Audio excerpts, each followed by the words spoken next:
So let's talk about it.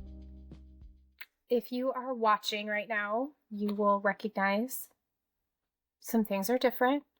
And if you are listening, I will share with you that it's just me. I no longer have a co-host. Our executive director, Marjorie, found a new position last year, so we are super happy for her.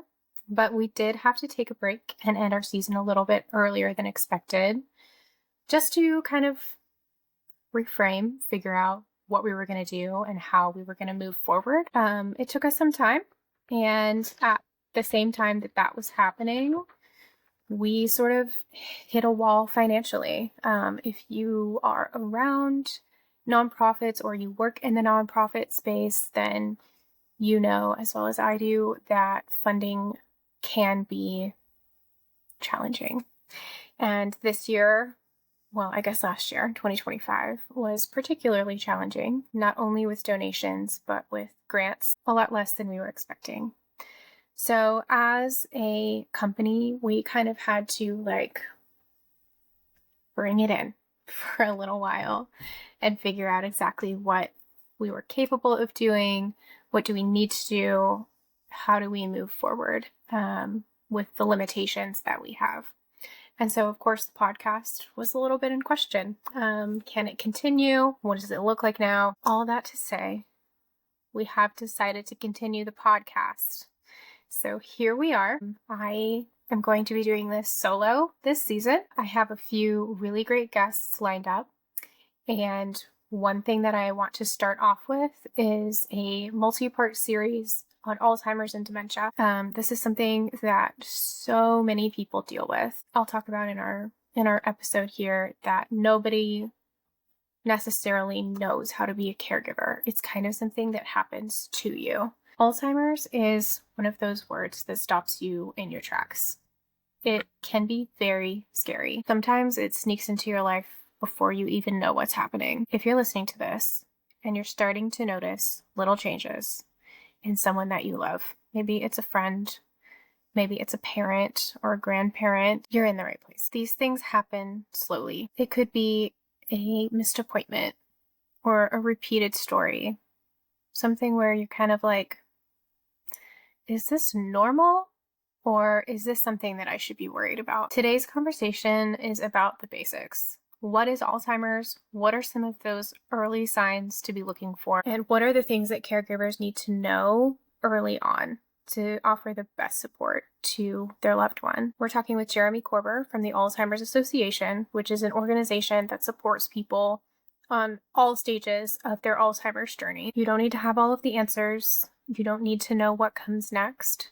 And you definitely don't need to go through this alone. Just start here. Take a breath. Let's dive in. Today, we are talking to Jeremy Koerber, who works at Alzheimer's Association. And you and I first met when we were doing a educational session at the library, at the public library. It was on grief and loss surrounding mourning someone who hasn't gone yet in the process of Alzheimer's. And so you came to kind of offer support with Alzheimer's Association. So first off, welcome. Thank you for doing this with me today. Absolutely. Thanks for having us. And I am just wondering, what is kind of your background and how did you get started with the Alzheimer's Association? So funny question. So I've been a coach and personal trainer for, the vast majority of my career, whether that's working with clients or managing fitness centers.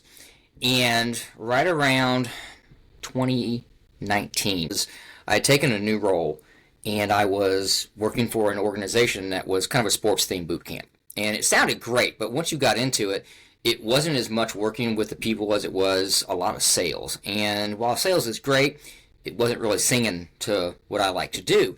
And my current vice president, Sarah Lovegreen, was a member of that. I'd known Sarah for years with work that I'd done at another organization. And she was in there one day, and I said, hey, you're always talking about how much you love working for the Alzheimer's Association. What do you got? And she said, are you serious? And I said, yeah, I kind of am. So we kind of batted the ball back and forth, and there was this education manager role for covered the St. Louis County, or St. Louis region, I should say. It's 28 counties. And so I interviewed and got it. Melody, it wasn't until, you talk about your Captain Obvious moments. It wasn't until probably 6 months into the job that it just dawned on me, well, yeah, Grandma passed away from this in 2013. And, oh man, my grandfather had a stroke. He has vascular dementia. And we were talking about my wife's grandmother down in Arkansas, who's now in a memory care home, and she's there because she was getting super forgetful. And it just dawned on me that this was all around me, right? So it wasn't a conscious thing. It wasn't that I went to the association because I had a burning desire. It was more that I was looking for something different, and in finding that different, it realized that this problem was already in our family, and if it's in our family 3 times, it's got to be in other people's family. So my desire to coach and train and educate, I mean, I took what I did as a personal trainer and then just transferred those skill sets over to what we do now, working with our team, our volunteer educators, community partners, voice. That's what we do now. And so we manage 96 counties throughout Missouri and Illinois. So we don't cover all of Missouri, but we cover a lot of it. And I'm talking to you now. 30 minutes ago, I was in the Chesterfield Valley having coffee with a potential partner. This afternoon, I'm going to be in Kirkwood, Missouri, having coffee with a potential partner. So my role is very much spinning plates, but then also trying to make connections and then get people to the resources that they need. So you got involved in this world without even realizing how much it was already impacting you. Yep. And like I said, and I think there's a lot of people, that we see it all the time. I mean, I see it in my family. Like, hey, it would be great if everyone learned a few more skill sets to help my father-in-law. Okay, but people are busy.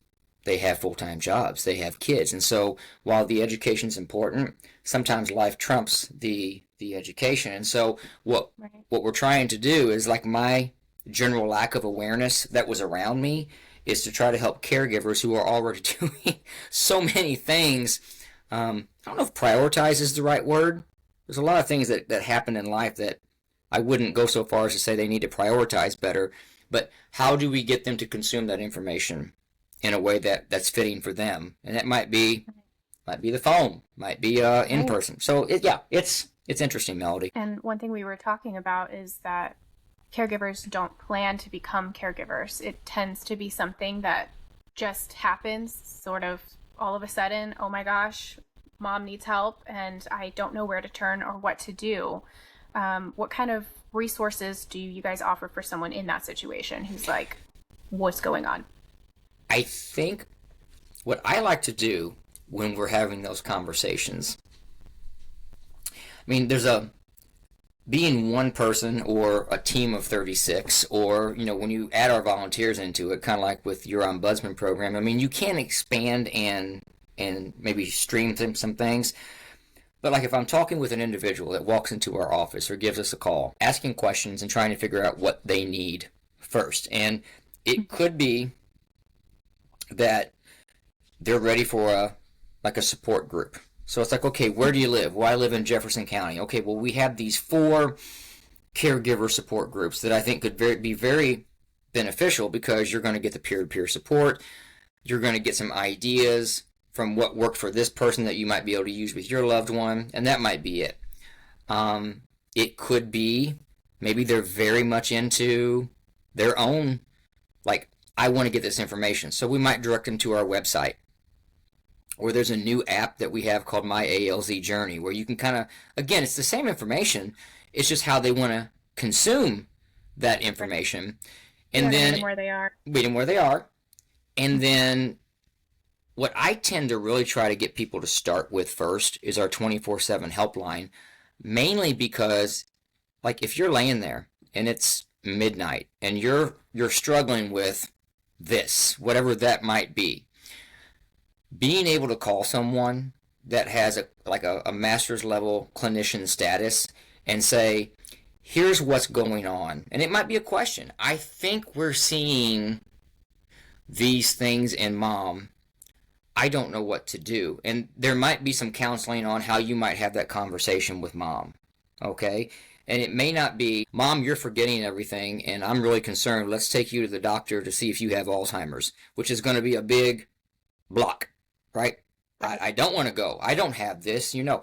Or how do we rephrase it where, hey, Mom, I'm a little concerned. You know, 3 times last week, you were supposed to be here, and you didn't show up for 3 hours with it. I'm concerned. I'm not sure if it's maybe your blood pressure medication or something else is going on, but I'd like to go to Dr. Jones with you and have a conversation and see if we can't get this figured out.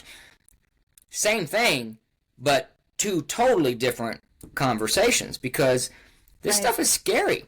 So, you know, helping people with some coaching elements to determine, because gosh, wouldn't it be great if we got mom there and all it really comes down to is she has sleep apnea and she needs a CPAP machine. She's forgetful because she's just not getting good rest. Or worst case, it is, but they caught it early. So now, if we can get an accurate diagnosis of Alzheimer's, maybe there's an option to get her on the Leqembi or Kasona infusion that slows the progression of the disease. So, you know, I tend to look at it in both sides of that equation.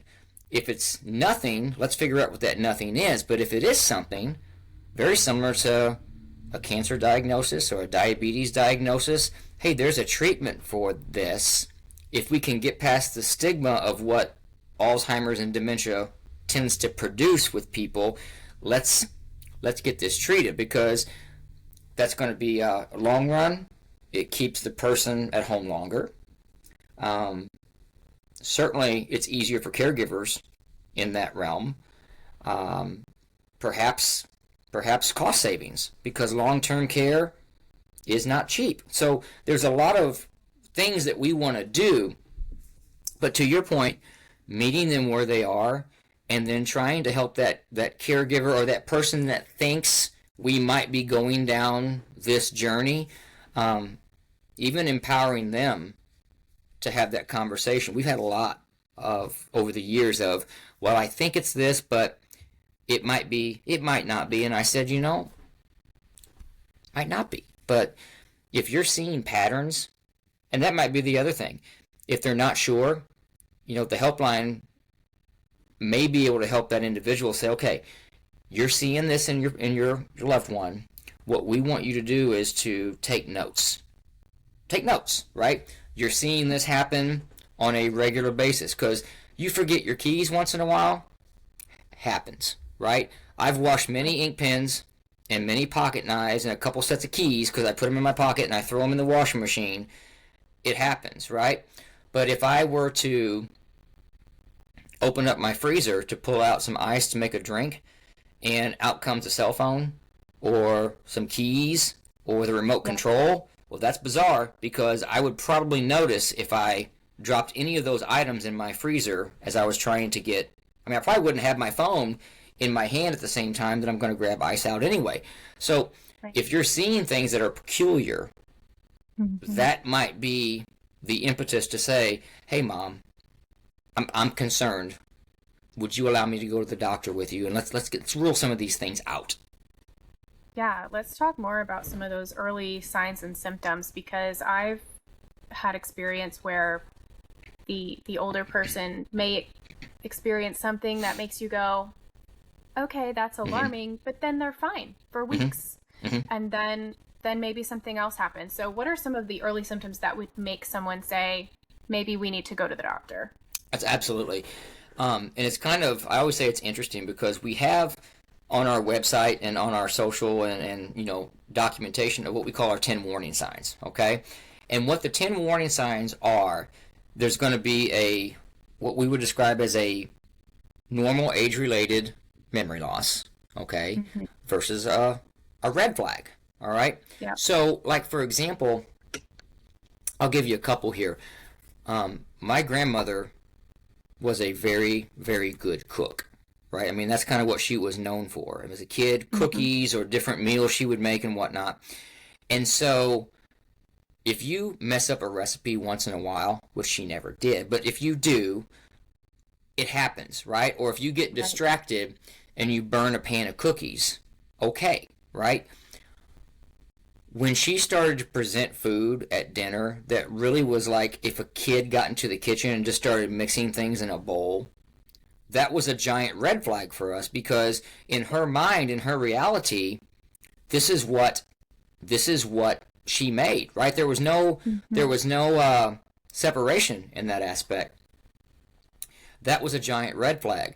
Um, Not too long ago, with another family member, and this goes to directly what you said because I've had this conversation with another family member about this incident. So I'm sitting on a porch. It was this summer, and this individual told me in conversation they've got a farm and they have a lake on that farm, and he told me that he had recently written a $7,000 check, but he didn't remember who it was for or what it was for.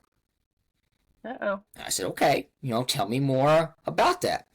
And so in the conversation, it kind of started to dawn on me that this person was not living in 2025, but there had been some work done on his lake a few years ago, and it was to the tune of about $7,000. And I went, okay, so we are now another warning sign, right? Time and place displacement.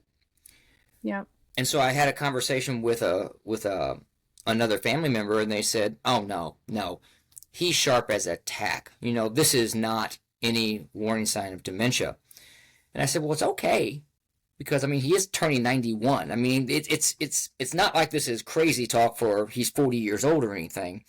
But what I tried to explain to them is that in the early stages, see, I think people have the vision of someone with Alzheimer's in a memory care facility, sitting at a table or in a bed, not speaking. Maybe they're acting out or yelling things. That the person's gone. Mm-hmm. That's what they visualize is. But that is the Yeah. last part of it. The early stage is where most people are living their lives perfectly fine, but you start to see that situation pop up. All right, or for another family member, okay, it was a situation to where they got in the car one day, a car that they had owned for 10 years, drove to the gas station, got out, took the pump in his hand, and then didn't know where to go. He didn't know what to do, right? Now, if we rent a car or we buy a new car, I'm guilty of this. My old car, the gas tank was on the right side. I'm conditioned to Yeah. this day where I will drive into the pump and I'll be, oh, crap, and I got to turn right Yeah. around and go. This is a situation to where he's staring at the car and doesn't know what to do with the Mm-hmm. pump that's in his hand. Now, that was a one-time thing. After that, Right. he knew what to do, okay? But Mm-hmm. that's the disease in the infancy. Some would maybe label that mild cognitive impairment, where you're seeing just Mm-hmm. little things. But the trick of it is, and this is why it's such a that's why having these conversations is so very important. Because if you understand the premise of the treatment helps to clear plaque from the brain. All right. Mild cognitive impairment is when it is really starting to accumulate to the early stage where it's starting to accumulate more. As that plaque accumulates, it kills brain cells and it gets a lot in the brain. So by the time you get to that middle to late stage, there's so much plaque and so many brain cells that have been cleared. Even if the plaque was to magically go away, those brain cells do not regenerate. So the Yeah. trick of it is for those individuals that are like, I think I'm seeing something, I'm not sure, have the conversation.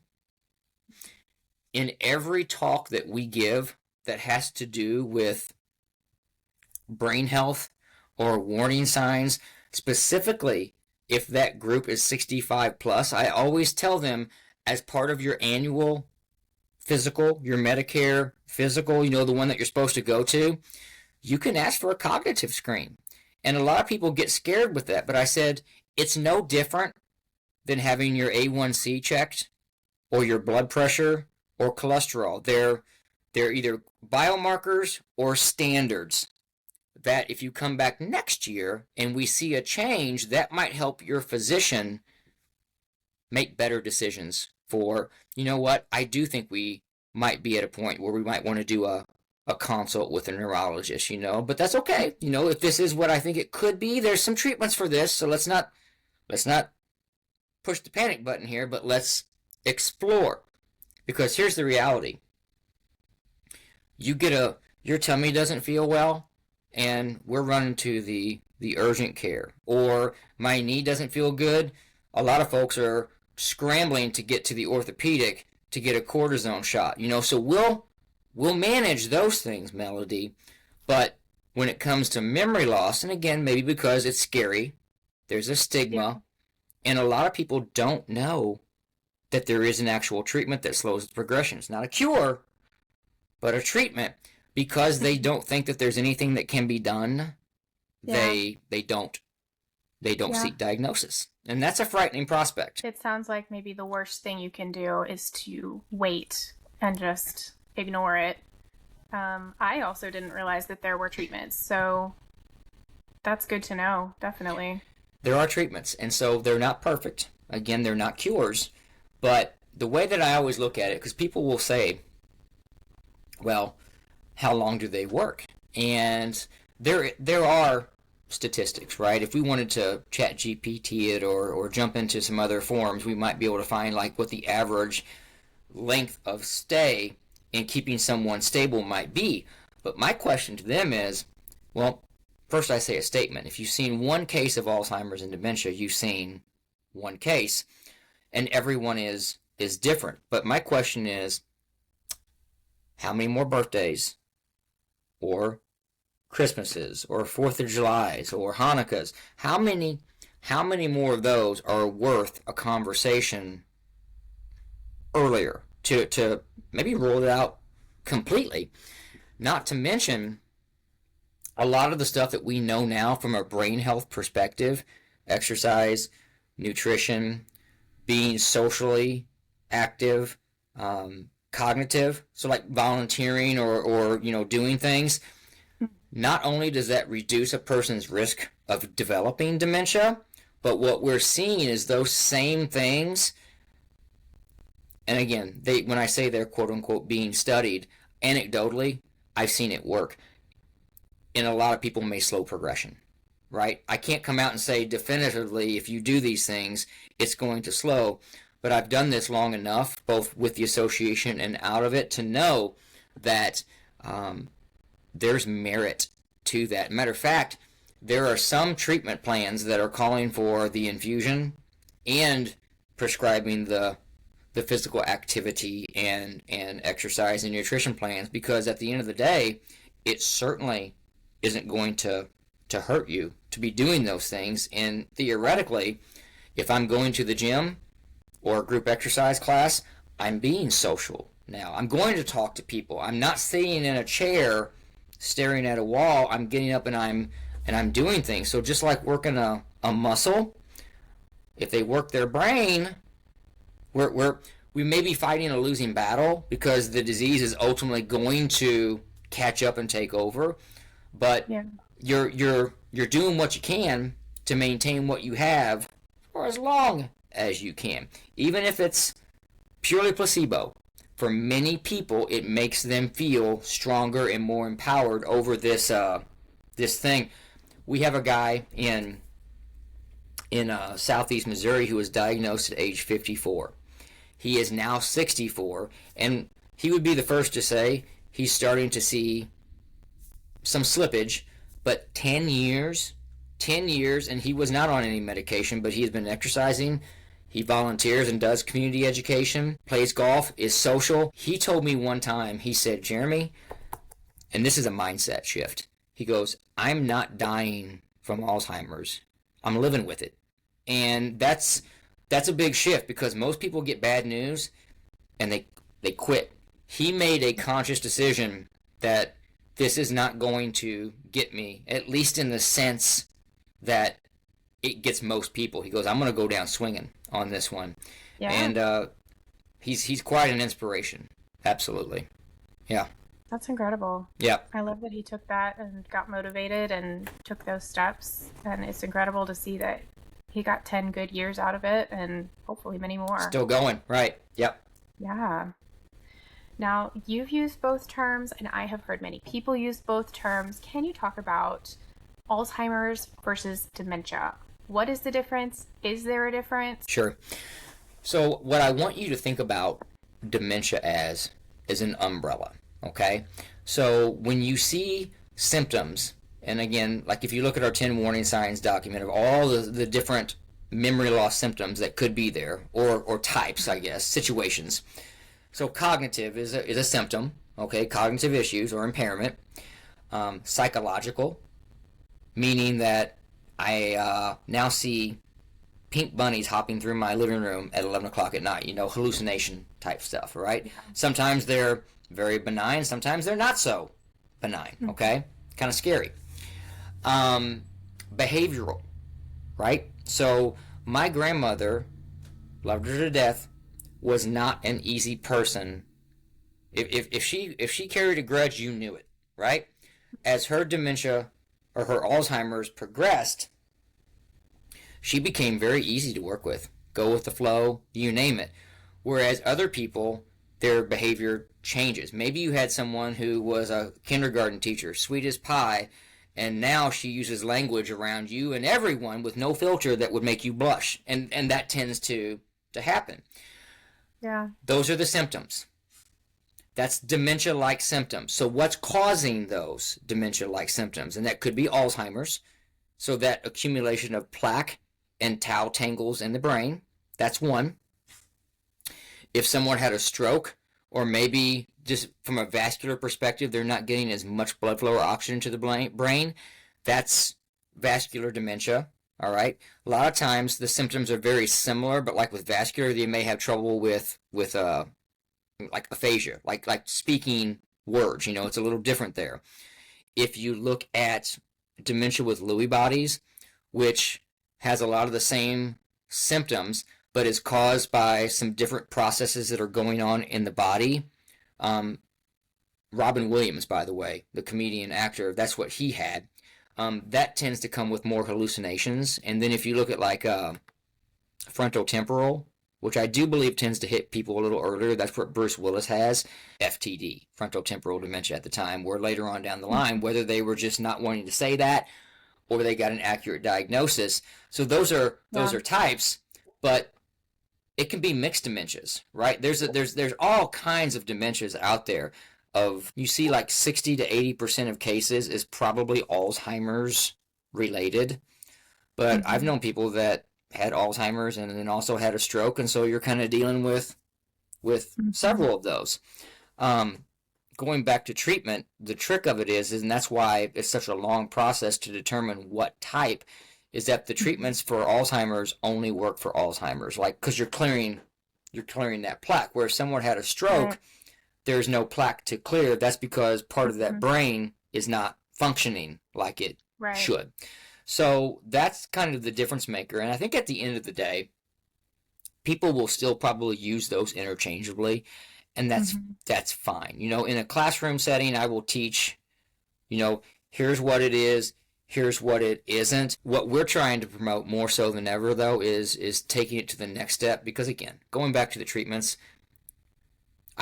I say that a lot. Our executive director, really our president of the entire organization, uses the phrases, "We are in an era of treatment," which changes the conversation. Because if we were to come and do a collaborative 10 warning signs talk with voice, 5 years ago, we would be talking about understand the warning signs so that we can get your affairs in order, give you great quality of care, help you plan for financial and legal issues.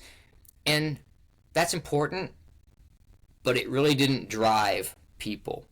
Now, I get excited to talk about warning signs because even though it's a heavy topic, the selling point is if it is that, let's find out because there's a treatment plan that's available if we can get to it soon enough. So the sense of urgency is having those conversations so that we can get that person, because it's amazing. I did a talk in Washington, Missouri on Monday, and so when we're talking about warning signs, one of the first questions that I will ask, and it's not a pass fail question, it's from my own knowledge, is show of hands, how many people know that there's a viable treatment for Alzheimer's specific dementia? And I would say 60% of people in the room raise their hand. My next statement is that's not enough. If I don't have 100% of people raise their hand, it means Right. that there are people, and this is Washington, Missouri, so rural, but not like way, way far out. My guess Yeah. would be when you get into the outlying areas, the little towns of population 250, they don't have this information. And so how do you get to those people and educate them? But I think at the end of the day, whether you call it Alzheimer's or dementia, if I can get you to the doctor, we have at least got you to take step one in the journey. Yeah, that makes sense. You just gotta meet people where they are. At Voice, the official term is long-term care facilities. Right, But some people that we work with call them old folks' homes. right, And we right, just, okay, yeah, we're talking about the same thing. right, right. Yeah. So our program director, Chin, he described it. He was doing a talk on dementia, and he described it as, he said, dementia is like a runny nose. He said it could be caused by the flu, by allergies, by any one of a million things. But dementia is kind of the symptom, and then you have to investigate a little more to figure out what's behind that. So I Absolutely. thought that was interesting, and I think about Absolutely. that every time I hear it. Absolutely. That's a great but that's a great analogy for it, Yeah. the family dynamics aspect to it. Maybe you live close to a family member and you have a sibling or a cousin or someone else, and, hey, Aunt Jane is really showing, this the other day. Oh, no, I talked to her on the phone. She's totally fine. Well, no, we're seeing this. How often are you talking to her? Well, like once a month.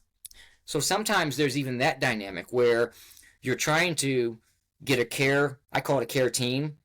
You got a caregiver, but can you get a team of people to surround the person that might be going down this road?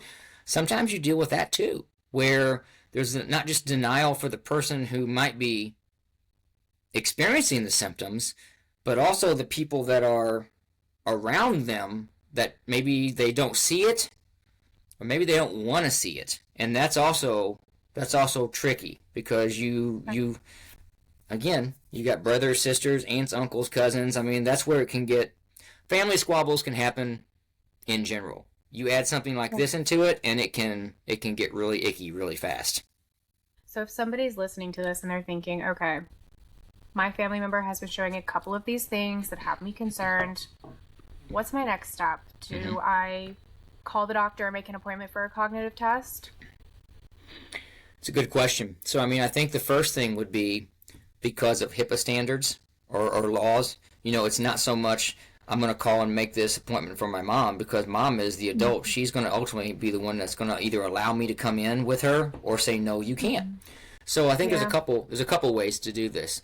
I am always a big fan of, so like even like our on-demand education, which you can get on our website, talks about the warning signs, and then it goes through kind of like a 10-step process to how you might have a conversation with that loved one. Meaning, like, what's their best time of day? Where should we have it at? Because you don't want to make it a intervention with 50 people, but who should be in the room that they trust? And it might be family, might be a pastor, it might be a childhood friend, someone that's showing caring and empathy about the situation. That might be one aspect to it.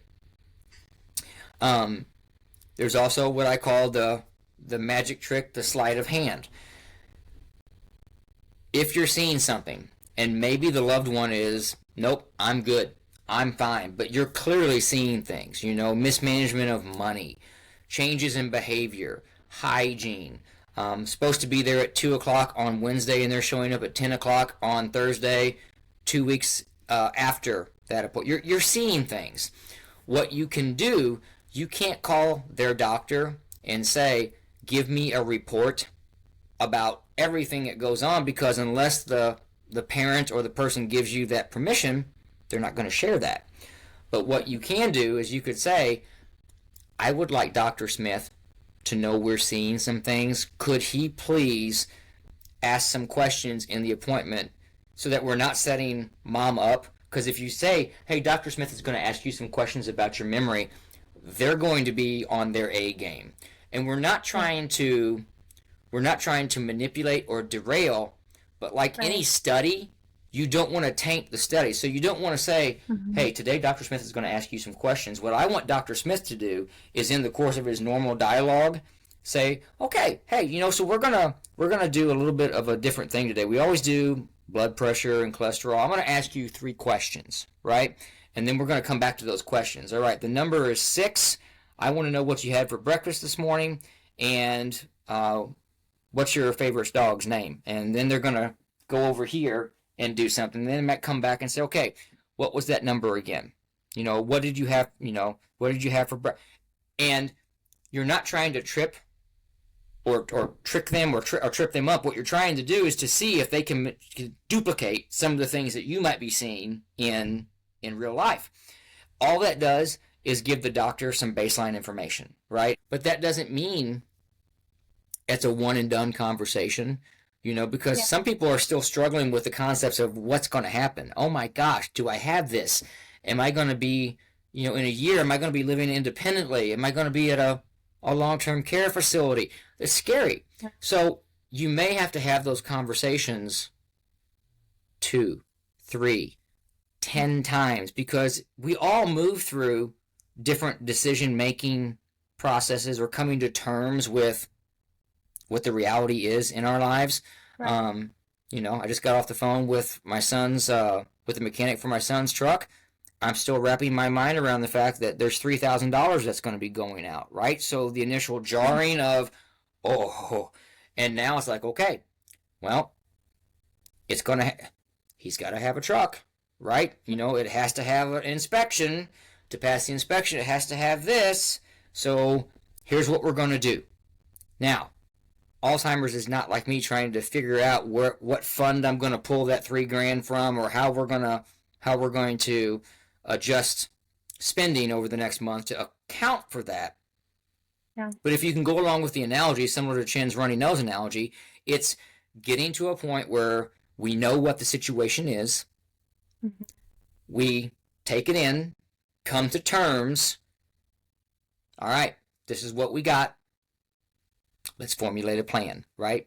And we used to have we've sunsetted the program now. It was called Dementia Conversations. And it was a pretty cool program because it talked about financial planning, driving, and doctor's visits. And, all of our education typically comes with like little video vignettes. And I remember this one specifically because it was a daughter that was talking about a conversation that she had with her mom when it came to really kind of taking over the powers of attorney for both medical and legal.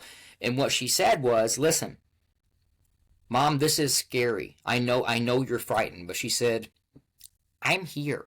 And I'm going to be with you the entire step of the way. So while I know you don't want to have these conversations right now, it's important that we do, so that if something happens to you, I can make sure that you get the best quality of care.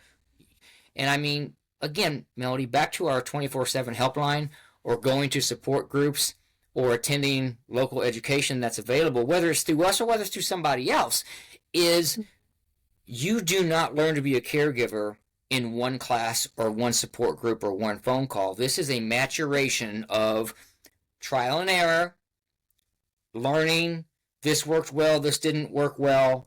Matter of fact, the greatest caregivers that I've had the privilege of knowing over the last 6-7 years will tell you straight out that they were really bad caregivers in the very beginning, and now they are like the gold standard. And they will tell you about all the the different programs, and voice, aging ahead, Alzheimer's Association, TIPA Snow. I mean, you could just start rattling off, our job at the association, I look at ourselves as gatekeepers. We're not, Mm-hmm. actually, I wouldn't even say gatekeeper. That's not the right word. I would say the starter. We are not the only show in town that can talk about Alzheimer's and dementia. Matter of fact, what I would say we are more than anything is we're the starting place that gets people to something like Voice or the Caregiver Club or Memory Care Home Solutions, or if we're in other parts of the state, whatever organizations or entities that are in that area. Because at the end of the day, if someone calls me and says I'm looking for respite, of course I'm very empathetic, but I'm not going to drive to Poplar Bluff, Missouri to sit with Mrs. Jones for 3 hours. We need to find someone in Poplar Bluff, Missouri that can sit with Mrs. Jones. And so that's going to come through resources. And so we are the table setter. Maybe that's a better word. Not a gatekeeper, but a table setter for all the other things that are out there. So when we can get a caregiver to listen, it's almost like an exercise plan, right? I can write the best exercise plan in the world, but if you don't do it, it's going to collect dust, and you're not going to change your physique or your health or weight or anything. But if we can get caregivers to, here's the resources, and they make the phone calls, and they go to the support group, or they find the mix of resources that works best for them. They just love to scroll on that app and piece together their own care plan. Sweet, right? Those are the things that I think are what's maybe missing as we try to educate people, is that it's not this is automatically what you do. This is the situation that I'm in. How am I going to build this cocoon around me of resources and people to take care of my loved one? And that's the tricky part, because everybody is different. Right. I think that's a really good mindset shift, though, for someone going into this, just to think this might not be one big conversation. This might be several conversations. This might take some time to get them used to this idea and really get them there. Because it is definitely a tough thing to talk about. And Absolutely. We had an episode last season talking about how to have hard conversations, like taking away the car keys and, large life changes that might need to happen. Right.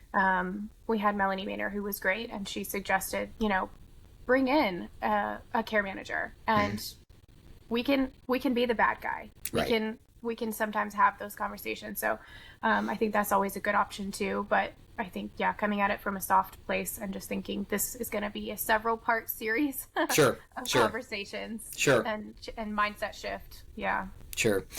You don't, just look like hindsight 2020. Now mind you, looking back on with my grandmother specifically, there were a lot of things that we did wrong, and I talk about that a lot in our education. Boy, we should have done this, or we could have done that. And there may become a point where if these conversations aren't had and a plan's not put together, because I would much rather know what your wishes are and how you would like to be treated, and kind of what you see your care look like, versus now I'm just making it up as I go, because there will come a point in time where you're no longer asking them you're not soliciting them for their opinions anymore, because the dementia will have gotten to a point where now you've got to make decisions and be firmer on certain things. But like even with the car key situation, and some are better than others, but how beautiful would it be to have conversations early on about what this looks like? Maybe take advantage of resources like driving tests or things of that nature, and even have like an agreement that's on paper that have their signature on it that says, because they may or may not remember signing that document, but says, once we get to this point, I will retire from driving. And if that's still a struggle, like you said, bringing someone in, whether it's a care manager or clergy or a physician, someone of authority that says, because that's what we ended up doing with my grandmother. He was very kind. He said, Betty, I hear you're having some problems? And she said, yes, yes, I am. And he just patted her on the leg and he said, I know you wouldn't want to hurt anyone. So he said, I think it's a pretty good idea if you leave the drive-in to Jim moving forward. Now, she agreed. She got madder than a hornet after that doctor's appointment, but after about 48 hours, remember, here's the situation, and you come to terms with that reality to a certain point. Yeah. And that's hard for caregivers because they we thought, oh my gosh, that was so easy. Grandma's going to be great.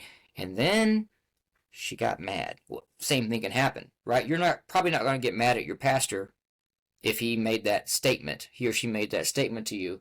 But afterwards, you might have emotions on that. So, caregiving is always going to be like this along the way. So I think the more that a caregiver can, and the family really, I shouldn't say the caregiver, the family needs to know these tricks too. Because if you're trying to do a therapeutic fib, like grandma wants to see her mom. Well, my great-grandmother passed away in 1980. So if you've got one family member that says, hey, I'd like to go see Grandma Jewel too, but don't you remember? They're in Florida until next Wednesday. Let's go grab lunch and we'll make a plan to go see them when they get back. Okay, but then you have another family member that's going to convince them that Grandma passed away in 1980. See, that's competing right there. So you have to be on the same page. Otherwise, it really does drive that rift between family members. And trust me, I mean, just this past Monday, I was in an education where a caregiver said, we did all these tricks over here that made mom feel good, and then we had my sister who was going to convince her that these things were real.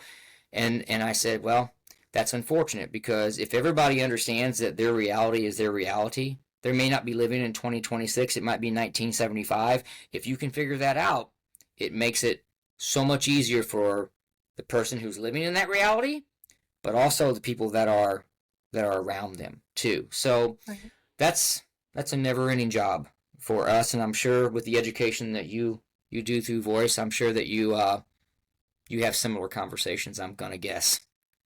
Oh, absolutely. And one thing I'm a huge proponent of is having conversations early. I don't know if you've listened to our very first podcast episode, but it was about a death party that I had with my family where we all made PowerPoints and we had a party and we talked about what our end of life choices would be, so that we are all aware of what everyone wants and what our preferences are and all of that. And we did this, far outside of any kind of accident or diagnosis or anything like that. Right. So I just always encourage people to do that. Like, just push past the fact that it's a little bit uncomfortable and awkward. Like, have the conversation now, because when there's not emotions and when there's not anything stressful happening, it was really great for my family. So that's, having these conversations early, like about the keys, is definitely something that I'm a huge proponent of. It's awesome. Well, is there anything else that you would like to add about Alzheimer's Association or Alzheimer's in general? Any final comments? Sure. So first off, thank you for having us on here today. I think a lot of people know the brand Alzheimer's Association, but I think a lot of folks don't necessarily know what we do in aggregate.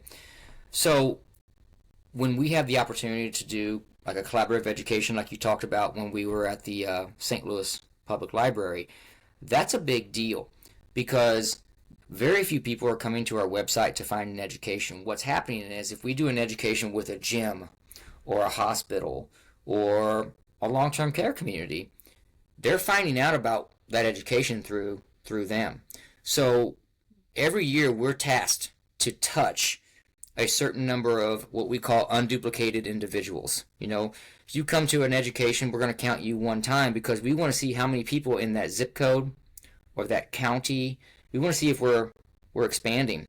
So we are looking for as many speaking opportunities, and that could be Bible studies, book clubs, knitting groups, civic groups, etc. So if anyone is listening that says, "Hey, this resonates with me," and we would love to learn more about that, I would encourage them to reach out to the Alzheimer's Association and make that request, because we want to get into many of the communities that we serve. I mean, Missouri, absolutely. Illinois, 100%. But we're in 50 states, right? So if someone's listening to this from California, there's a chapter that they can get connected with, and that's going to come through 800-272-3900. That's our helpline number, and I could not encourage people enough that if they're on the fence about, I'm not sure, call that number. Awesome. Well, thank you so much, Jeremy. This has been great, and we will talk to you next time. All right. Thanks, Melody.